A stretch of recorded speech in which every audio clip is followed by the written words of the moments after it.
Good evening, I'm Crimson with Shine Light in the Dark, and I'm here with the amazing Carcosa, and y'all just released y'all's new album, which, by the way, is absolutely amazing. And as you know, my first question is going to be like, as artists, I believe that y'all paint a world for your listeners to go in and join you in. What is the vision in the world that y'all are trying to create for your listener? Uh, for this record specifically, it's a story of my past and traumas with, my upbringing and all that kind of stuff.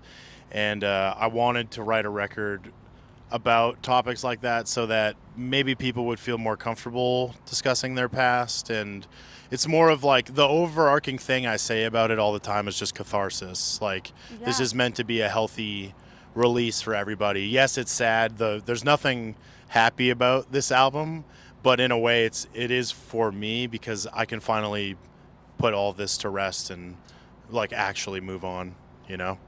So, yeah. yeah, catharsis. Do you want to say something about it? This one's all you, buddy. Well, I love that you were talking about like how you're able to just like let it all out, and even though it seems darker, I think that a lot of times it helps people feel like they're not alone in their own pain, and like the hard things. When I think when we actually talk about it, it opens up a space to where other people can. Like I came out in and out of foster care, so when I was listening to the lyrics of like breaking generational stuff, I was like, oh damn, I can totally relate to like 90% of this is going on in here. Yeah. And so I thought that was absolutely beautiful. Thank Where you. do each one of you find your catharsis within the world of music? It's a good question. Why don't you start? Oh man, I mean, I would agree with pretty much what you just said. Like when I first started getting into heavier music when I was an angsty little teenager, it was kind of a similar thing where I found music all of a sudden that I'm like, oh, that's how I feel. I just never knew how to express that before. So once I started listening to bands that had lyrics, or even if it wasn't lyrics necessarily, but like this aggressive, heavy sound that I had not heard before, then that was kind of what got my brain going. Like, oh, that is whatever this sound is matches how I feel, and I want to do that as well. For me, not necessarily so much with lyrics because I don't, especially for Carcosa, I don't do the lyrics, but even musically, I think just having like I don't know, a sound that is like, this is how I feel inside, I guess is the best way to put it. Yeah. Oh man, I'm bad at this. But You're not. No, you're for not. me, it's essentially the same. Like it kind of just describes how I feel and whatnot. Um, and I'm like the new guy too. So like when I first heard the album as well, I was like, damn, like I feel that. Um, and yeah, it's just the overall the way it makes you feel. Like even so much as like a melody can just like really pinpoint like, oh fuck, that's how I feel. Yeah. Um, that's essentially, yeah, it's pretty much it. Like vibes. Yeah, it doesn't have to be lyrics. It can be instrumental. It can be just a general vibe that just seems to encapsulate everything that you're feeling, and it hits you like a ton of bricks. Yeah. That's what I want in my music, anyways, and that's kind of why we wanted to write a record like this. So like, it's not an atypical deathcore record where it's about blood and guts and all this stuff. It's about a real thing. It's about a real story because I want people to come to the shows and have fun, but I want them to be able to relate to the experience as well. Yeah, there's an old saying that says that the job of an artist is like that of a lover, to awaken you to the parts of yourself that you never knew existed and to show you a whole new world. And so I grew up like really bad with emotional expression because of the way I grew up. So my daughter would come to me and she was always that trying to bridge the gap of communication. She'd be like, "This song, Mom, I don't know the words, but this song does," or "I don't know what to say, but this picture does." Yeah. And with that, kind of like, what are some spaces that y'all have used art to help y'all either express yourselves, and when you are expressing yourself, what really helps you with that raw vulnerability to be just who you are? Because I believe that, when y'all are up there and the music, like you said, the melody, the instruments, everything is producing such a raw sound that hits people like at their heart. Yeah. What advice do you have for people who are trying to be who they are, trying to step up into that raw authenticity, to be who they are?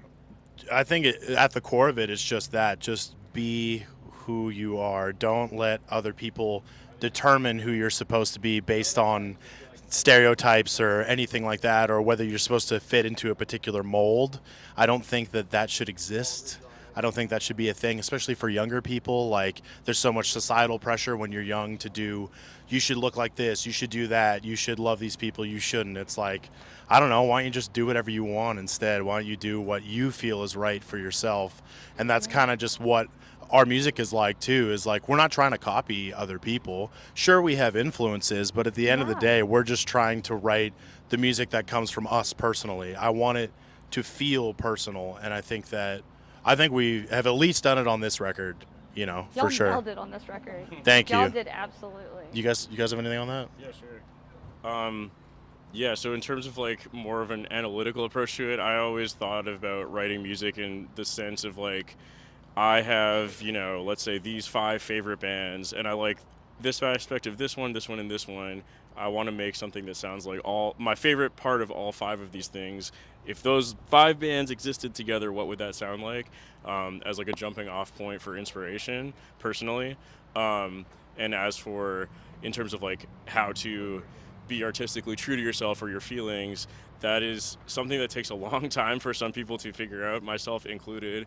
But I don't know I don't know if I have advice on how to accomplish that, but I can say from personal experience that once you do, you'll know, because I spent a lot of time in the past writing other music where I was like, oh, I want to write this style because it's popular now, not necessarily because it's what I want to do. And then once I finally kind of found what I wanted to do with this project, I was like, oh, this feels way different than anything I've done before. And yeah, so I know that's not necessarily advice on how to get there, but I guess I will say once you get there, you'll definitely have that like aha moment and be like, oh, this is what I've been trying to figure out this whole time. And for some people, it might happen immediately. For some people, it might take 10 years. There's no clear path to artistry. I guess we'll end that on. You hit the nail on the head, buddy. Be patient with yourself. Yeah. Sorry. You're good. You were saying be patient with yourself. Yeah, just like on your musical journey as well. Like, it's not going to happen overnight. You're not going to write like beautiful, original bangers right off the bat. It's going to take practice. It's going to take trial and error. You're going to write a lot of bad stuff. You're going to write a lot of good stuff. But in that process, you will have originality. It will grow from it. It just, like he said, it might take 10 years, might take 5. You never really know. So patience. Yeah. Yeah. Well, you know, and when y'all get into that space, right? Like, because it is such a dark space, how do you, number one, get into that space to where you're ready to write? Mm-hmm. And or whether that's the instrumental parts or whatever parts that is. And number two, when you do get in those dark spaces, whether it's with your own music or other music in general, how do you pull yourself out? That's a good question. Want to answer, buddy? Yeah. For me, I hit those places often, and usually, kind of like how I said too, like if you hear if I hear like a certain melody or something like that, I'm like, oh, that's how I feel. I'll just sit at my computer and doodle away until I'm like, oh, I like this. Or certain songs I'll listen to and I'm like, okay, I feel this like with my whole self. Yeah. And it's almost like therapy in a weird way. It's really nice and really healing. But for the most part, I just try to channel it into being creative. Even if I only get like 30 seconds of something written, I'm like, I still did something. And that's a relatively new thing too. I used to just kind of sit and sulk, but now I'm like, okay, I could at least be creative, even if I have 30 minutes to waste in a day and can pump something out like that or whatever. Yeah. Yeah, it's like if you're gonna feel this way and feel as down as you are, you might as well use it. Yeah. Might as well get something out of this trauma. That's kind of how I felt writing a lot of the lyrics on this. Is like all of these experiences that have amassed over the 31 years of my life. I want to use it for good. I want it to use it to get it out. Like it's an expulsion. It's gone now. Like with the day the album released, it was kind of like a bittersweet day because you get reminded of all the things that happened, but at the same time it's like it happened. I can't control that it happened, and it's over now, and I'm sharing it with a bunch of people. So Yeah. I need to be okay with talking about it, and I just feel better now because of it. I was gonna ask you too when you were talking about that is so like, as a therapist, I always tell my clients that the most fertile ground you can ever grow anything in is ash. And sometimes you have to burn all the framework down in order to help you, like, move past it, and something beautiful can come of it, like kind of like the album that y'all written. You know, where do you feel like that actual catharsis took place? Was it during the writing? Was it when it released? And do you feel like you were able to actually release it kind of like ash? And it, would Yeah. you say that statement aligns, I guess, with Yeah, what you experienced? I think it definitely does. I think the true moment of catharsis for me was like starting this tour and playing these songs live, because we had been sitting on them for literally 3.5 years. So we've had this time to listen to the songs over and over and over again, and it's like, you're just like, holy shit, I want other people to hear this now. I'm tired of like consuming my own, words. I want to know what other people think. And doing it live is like the best release, because then I can actually like physically get it out. And maybe every night is different. The way I do it is different, like vocally, or you feel it. Some nights are just different. You just feel the music more heavily on certain nights. Maybe it's something that's happened during the day. Maybe nothing's happened during the day, and this is the moment that you get all of that out. But the true catharsis happens here, like it happens in real life, With you talking about like feeling the music even differently during the day, are there certain songs that you've noticed that sometimes you feel more than others? And what is the song that y'all kind of feel like y'all feel the most on stage? I mean, for me personally, it's definitely Fade from the new album. I don't know if it's necessarily an emotional response on my end, because again, I am not personally attached to the lyrics as much, but I don't know what it is, but like playing that song just makes me feel like I'm a fucking giant. Like I just feel cool as hell, as cringy as that sounds to say. And that does not happen. That's awesome. And for me, that doesn't happen that often. Like usually I'm a very like pretty self-conscious person that I'm like, oh, I don't know if this is cool, or like I hope people like it or whatever. But for whatever reason, whenever we play that song, I'm just like, yes, like this is go time. Like this is the song. Yeah, Like it that's just that moment. yeah, it makes me feel like Sisyphus pushing a boulder up a mountain or something. I don't know what it is, but it makes me feel cool. I love that. Me personally, probably there's one line in 1983 where I am my father's son, and every time we play that, I'll sometimes, like the other night in Fresno, that was like my hometown show, and got a little choked up playing it. I was like, damn, this feels crazy. But that one I really like playing just because it's fast and it's like it's hype, but also it's got like a really just like I don't even know the words to describe it, but it's just a really good one to play.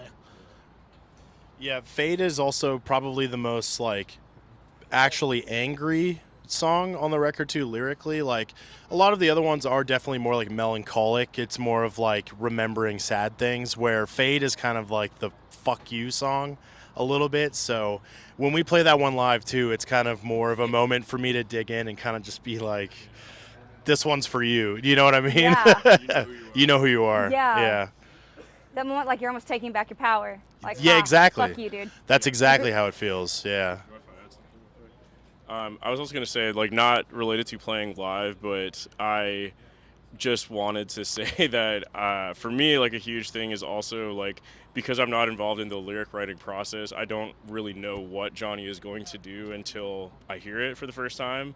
And for me, like, a lot of the stuff on this album was like, I knew what he was going to write about, but not until I actually read it was I like, holy shit, dude, like this is really intense in a good way. But it was very surprising to me, I guess. Like, even though we've known each other for years, worked with each other forever, it feels like he still had a way of writing these things where I was like, even though this wasn't my personal experience, I was like, dude, he's like my best friend. I was like, fuck, man, I'm so sorry this happened to you. I feel so bad. Like, I knew a lot of these things ahead of time, obviously, because we talked about them, but I was just like, Yeah.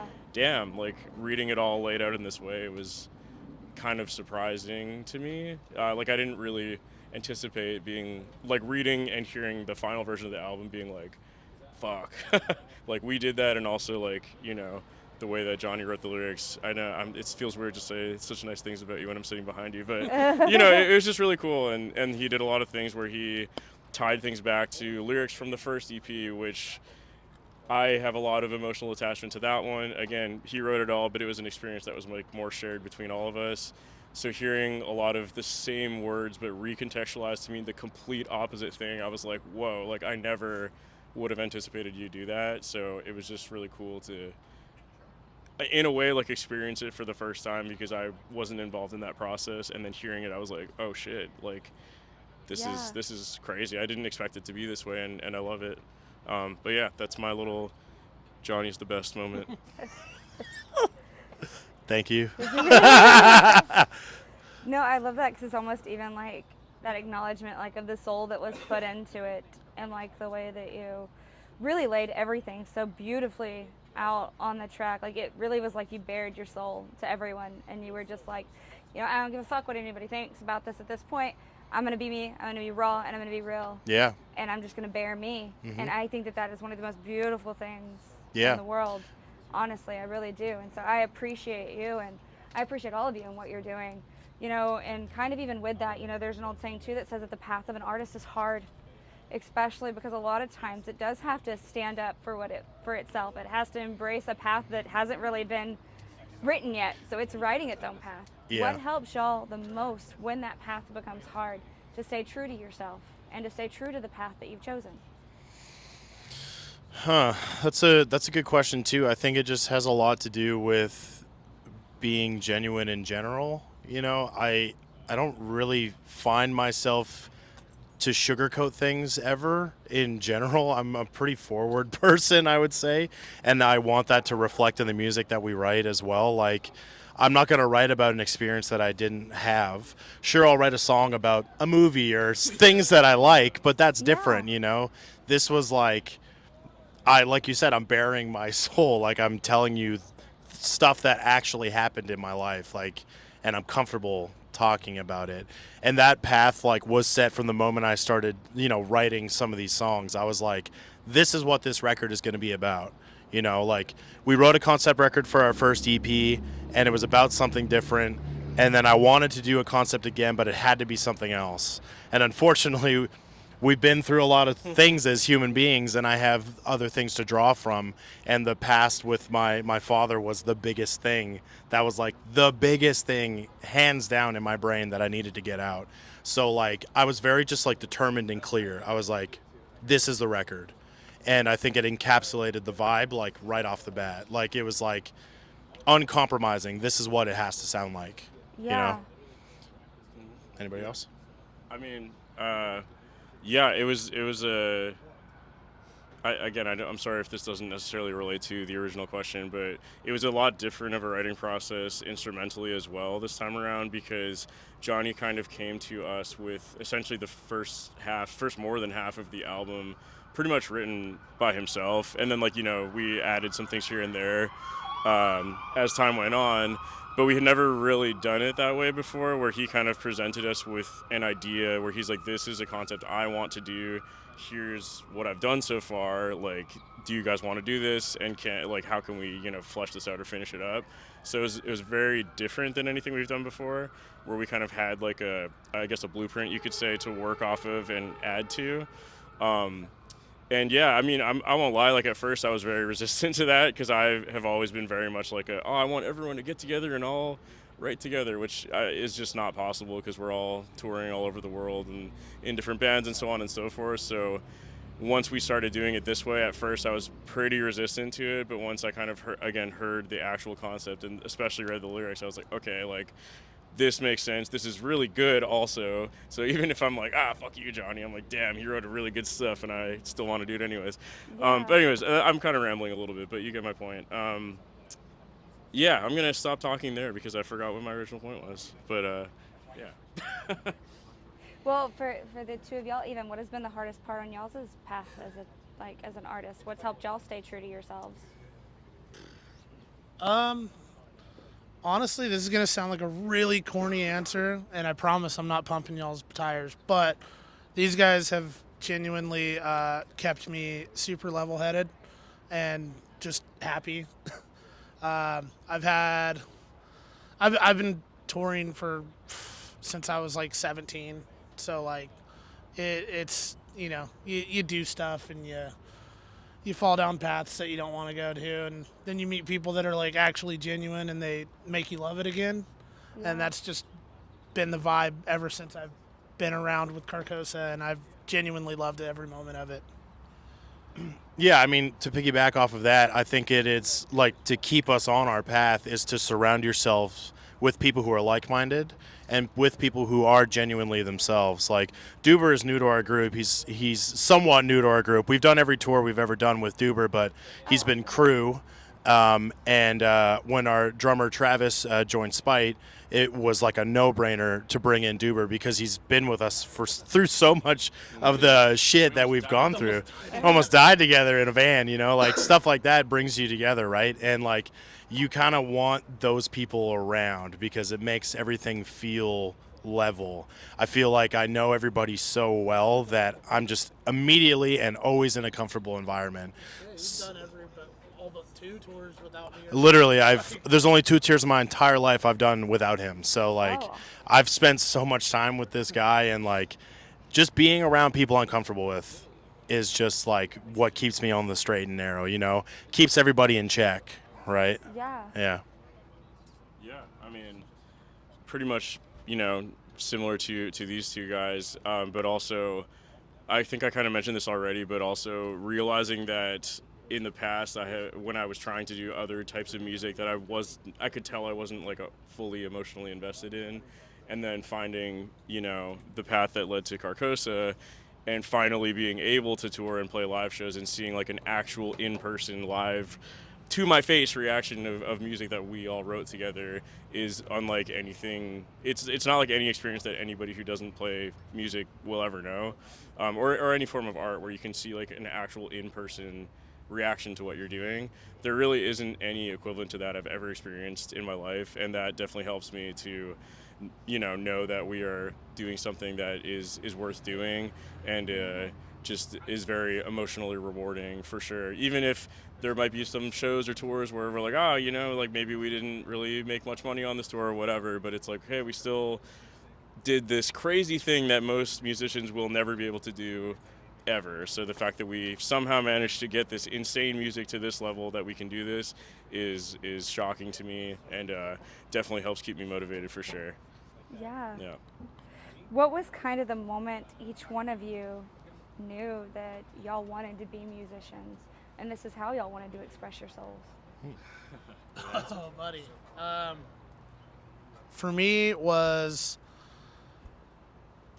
probably my mom showing me Metallica. I was like, yeah, I just want to do that. I'm gonna do that. And then my papa as well. He was like the guy he would pick me up from like 2nd grade, and he would always play "The Memory Remains" by Metallica, and he'd always be like, "There is no Plan B. You have to go for Plan A," and that's just literally been my mindset my entire life.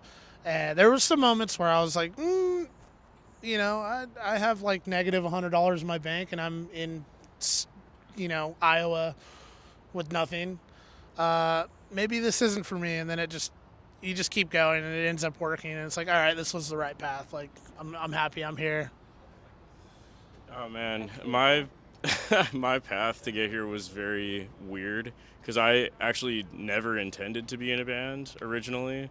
I always wanted to play guitar, but the only reason I actually ever played a show was because I was already making like YouTube videos, and a local promoter asked like, "Hey, do you want to open for this show?" And I was like, "I'm literally just a guy. Like, how can I do that? I can't play a show by myself.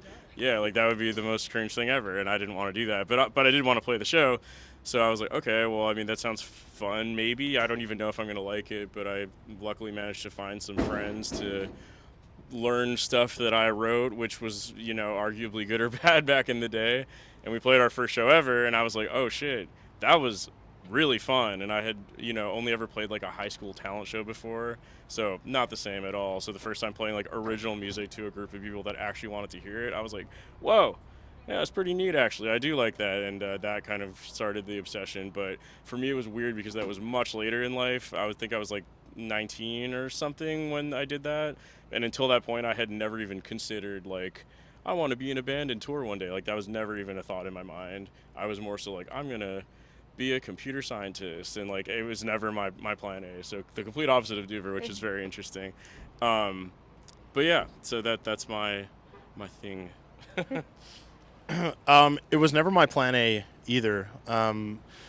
Music was always like encouraged in my house. Like my mom just listened to really good music, and that just inspired me to want to consume as much art as possible. And I always played guitar and all that kind of stuff, but I didn't really consider or know that I could do it as a career.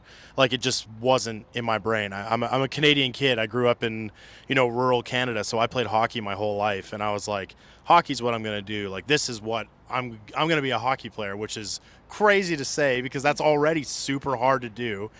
But I was doing music the whole time along the side, and it was never really taken seriously until high school. I did a performance class, and I had a teacher that was like, "Hey, if you want to go to school for music, you can do that, right?" And I was like, "I didn't know I could do that. Thank you for telling me." Yeah. I had no clue. So I luckily, was playing hockey, and I went to school at the same time. And when I went to school for music, I was like, "Oh, this is way better." I was like, "I think I want to do this. This feels more genuine. I mean, I can actually express myself doing this." So I kind of just from then on focused on only doing that and forced it to be my job. It took a long time, it took over a decade, but I was like, I want to do this. I love performing. I love performing art specifically that we wrote.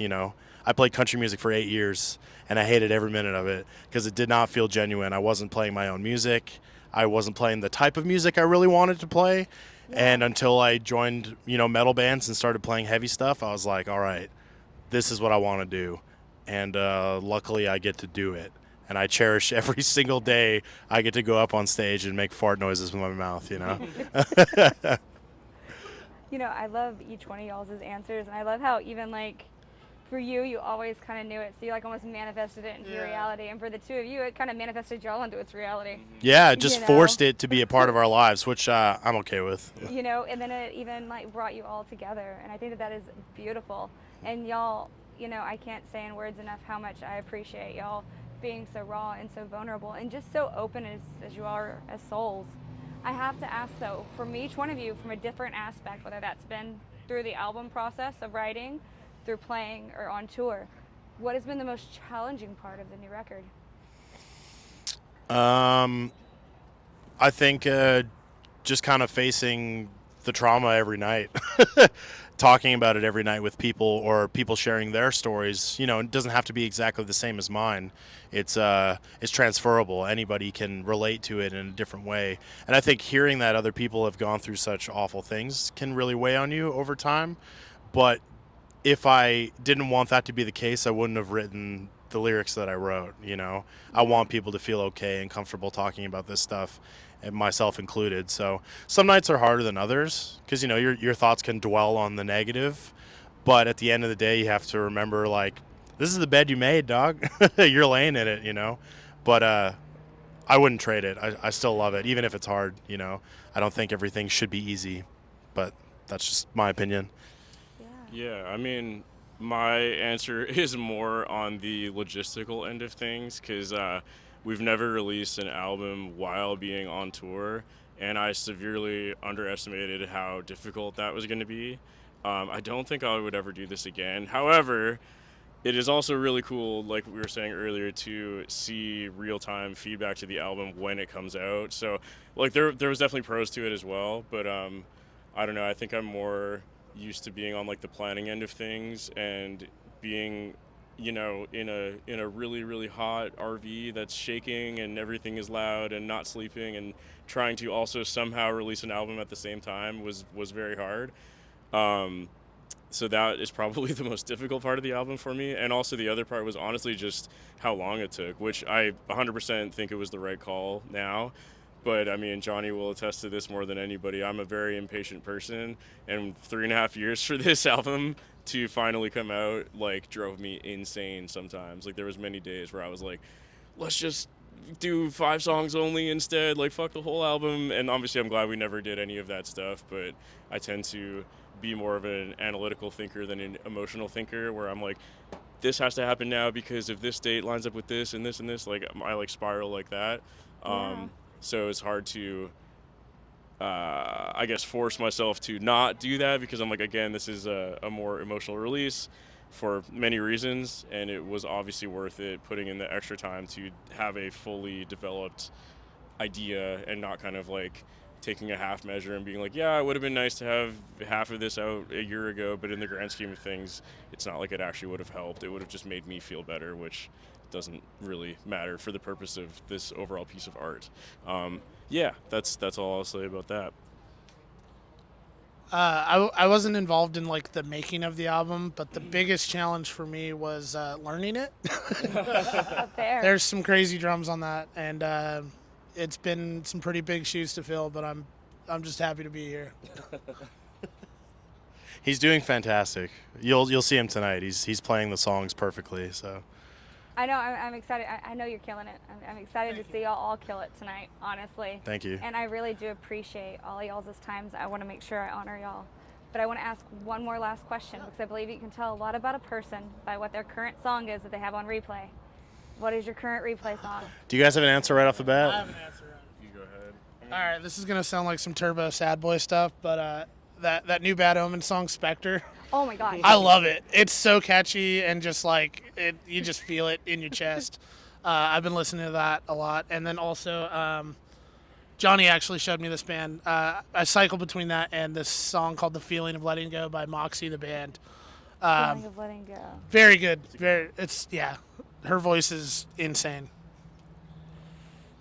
Sorry, I promise I'm listening. I'm just like, Yeah, you're like, I gotta write I this like down. to make sure I hear y'all's songs. So I'm like, I gotta- a good one. Definitely write that one down. I think I've mostly just been spamming the newest Deftones album, especially the song Infinite Source. okay. So that would be the one that I've been listening to the most on this tour for sure. And also, honestly, just getting to know more of some of the other bands we're on tour with. Like, I wasn't as familiar with Mental Cruelty or Face Yourself beforehand.